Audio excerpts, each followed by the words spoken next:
এই যে ছেলেগুলো আপনাদের বাড়িতে ঘুরছে না, এই ছেলেগুলোর নাম্বার রেখে দেবেন।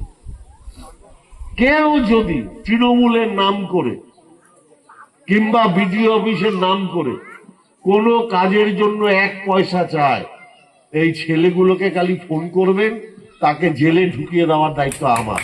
শুক্রবার তৃণমূলের নাম করে টাকা চাইলে জেলে পুরে দেওয়ার হুঁশিয়ারি দিয়েছিলেন ব্যারাকপুরের তৃণমূল সাংসদ পার্থ ভৌমিক। আর শনিবার জনসভায় আরও বিনয়ী হলেন অশোকনগরের তৃণমূল বিধায়ক নারায়ণ গোস্বামী। তৃণমূলের কোন নেতা, কোন জনপ্রতিনিধির বিরুদ্ধে যদি আপনার কোনো রাগ ও অভিমান থাকে, আমি হাত জোর করে আপনাদের কাছে বলছি, মমতা ব্যানার্জি কিন্তু কোনো অন্যায় করেনি। 10ই জুলাই বাগদা বিধানসভায় উপনির্বাচন। তৃণমূলের রাজ্যসভার সাংসদ ও অল ইন্ডিয়া মতুয়া মহাসংঘের সংঘাধিপতি মমতা ঠাকুরের মেয়ে মধুপর্ণা ঠাকুরকে প্রার্থী করেছে তৃণমূল। উত্তর 24 পরগনায় মতুয়া অধ্যুষিত 4 বিধানসভা কেন্দ্র বনগাঁ উত্তর, বনগাঁ দক্ষিণ, বাগদা এবং গাইঘাটা। এবারের লোকসভা ভোটের বিধানসভা ওয়ারি ফলাফলে চোখ রাখলে দেখা যাচ্ছে এই 4 বিধানসভা কেন্দ্রের মধ্যে সবকটিতেই এগিয়ে বিজেপি, পিছিয়ে তৃণমূল। এর মধ্যে বাগদা বিধানসভায় 1,12,704 ভোট পেয়েছে বিজেপি, যেখানে তৃণমূলের প্রাপ্ত ভোট 92,090। এরই মধ্যে কখনো ব্যারাকপুরের সাংসদ পার্থ ভৌমিক তো কখনো অশোকনগরের বিধায়ক নারায়ণ গোস্বামী নরম সুর শোনা গেল তৃণমূলের জনপ্রতিনিধিদের গলায়।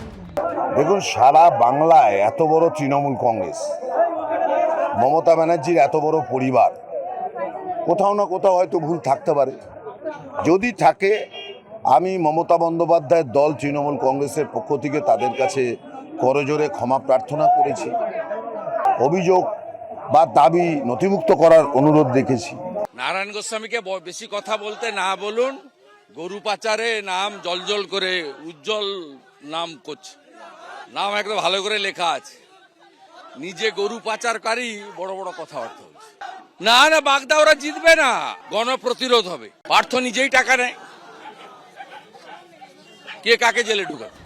ভোটের প্রচারে এদিন বাগদার বাজিতপুর বাজার থেকে সিন্দ্রানী বাজার পর্যন্ত মিছিল করেন শুভেন্দু অধিকারী। 13ই জুলাই বাগদা উপনির্বাচনের ফল ঘোষণা হবে। সমীরণ পালের রিপোর্ট, এবিপি আনন্দ, উত্তর 24 পরগনা।